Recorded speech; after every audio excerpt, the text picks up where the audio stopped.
So hello dear student, কেমন আছো? I hope প্রত্যেকে ভীষণ ভালো আছো। আজকে আমরা সময়ের দূরত্ব কার্য এই চ্যাপ্টারের ইন্ট্রোডাকশন পার্টটা শিখব, ঠিক আছে? আর এই চ্যাপ্টারটা দুটো পার্টে আমরা করব।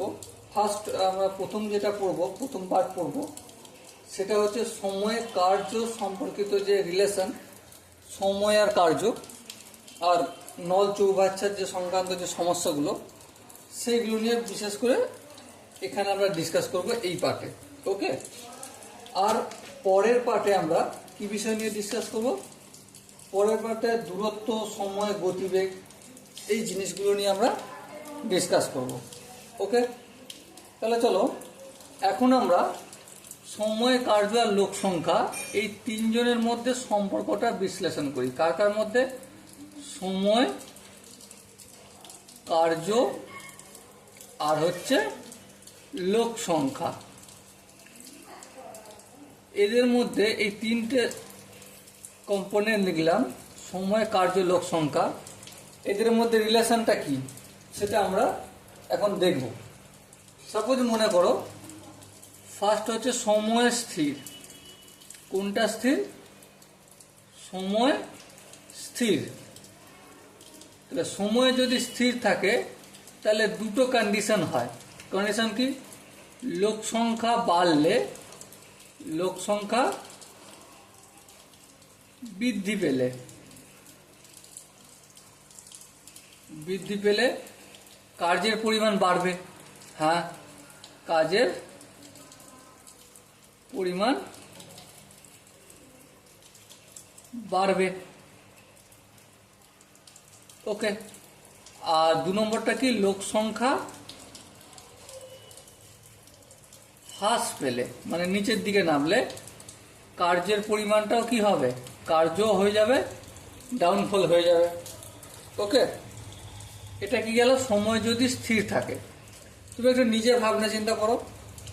মনে করো যে কোনো একটা কাজ তুমি দিয়েছো, ঠিক আছে? একদিনে করতে হবে।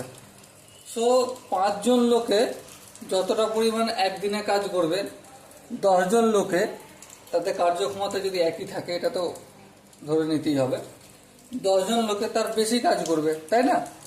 তো এক্ষেত্রে সময় স্থির থাকলে লোক সংখ্যা বাড়লে কাজের পরিমাণ বাড়ে, আর লোক সংখ্যা হ্রাস পেলে কাজের পরিমাণও একইভাবে হ্রাস পায়, ওকে? 2 নম্বর সম্পর্কটা কি? 2 নম্বর সম্পর্কে আমরা কাজটাকে স্থির ধরে নিচ্ছি। কাজটাকে কি করছি? স্থির ধরছি। তাহলে এখানে দেখো লোক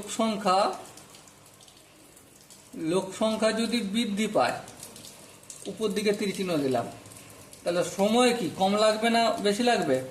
অবভিয়াসলি সময় কম লাগবে। আবার অপশন বি, লোক সংখ্যা যদি হ্রাস পায়, ওই কাজটা করতে সময়টা কি লাগবে? অবভিয়াসলি বেশি লাগবে, ওকে? আর 3 নম্বর সম্পর্কটা কি? দেখো, সময় স্থির করেছিলাম একবার, কার্য স্থির করেছিলাম, এবার লোক সংখ্যা স্থির। লোক সংখ্যা স্থির। দেখো, লোক সংখ্যা যদি স্থির থাকে তাহলে কার কার সম্পর্ক? সময় আর কার্য। হ্যাঁ,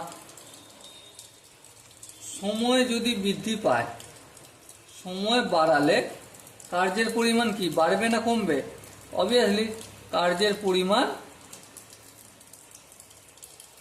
বাড়বে। আবার সময় যদি হ্রাস পায়, সময় যদি কমে যায়, কার্যের পরিমাণ, 1 মিনিট,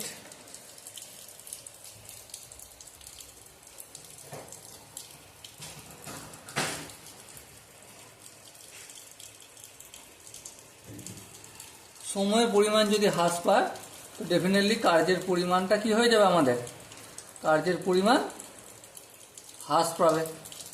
একটু নিজের যদি বাস্তব বিচার দিয়ে ভাবনা চিন্তা করি, এই যে আমি 6টা সম্পর্ক দেখালাম, প্রথমে কি আছে? সময় স্থির। সময়টা যদি একই থাকে, লোক সংখ্যা বাড়লে কাজের পরিমাণ বাড়বে, লোক সংখ্যা কমবে কাজের পরিমাণ কমবে, ওকে? দু নম্বর হচ্ছে কার্যটা যদি স্থির থাকে তাহলে লোক সংখ্যা যদি বৃদ্ধি পায় সময় কম লাগবে, আবার লোক সংখ্যা যদি হ্রাস পেয়ে যায় সময়টা বেশি লাগাতে হবে ওই একই পরিমাণ কাজ করতে, তাই না? আবার একইভাবে লোক সংখ্যাটাকে আমি ফিক্স করে দিচ্ছি, সময় বেশি যদি লাগাই কার্যের পরিমাণ বেশি পাবো, আবার সময় যদি কম হয় কার্যের পরিমাণটা কমই হবে। ওকে, আই হোপ সময়, কার্য আর লোক সংখ্যা এই যে তিনটে সম্পর্ক, এই তিনজনের মধ্যে সম্পর্ক আশা করি প্রত্যেকের বোঝা গেছে। যদি বোঝা যেয়ে থাকে এরপর থেকে আমরা এর পরের পার্ট থেকে আমরা বিভিন্ন রকমের অঙ্ক, সময়, কার্য, লোক সংখ্যা এবং চৌবাচ্চা নল এইগুলো নিয়ে আমরা ডিটেলসে কনসেপ্ট আলোচনা করব উইথ কোশ্চেন করতে করতে কনসেপ্ট করলে কি হয়, এক্সাম্পলটা মনে থাকবে, কোথায় কি ব্যবহার করছি সেই জিনিসগুলো আমাদের মাথার মধ্যে থাকবে। ওকে, তো চলো সময় নষ্ট না করে দেখা হচ্ছে পরের পার্টে। ততক্ষণ পর্যন্ত ভালো থেকো, সুস্থ থেকো এবং জয় হিন্দ।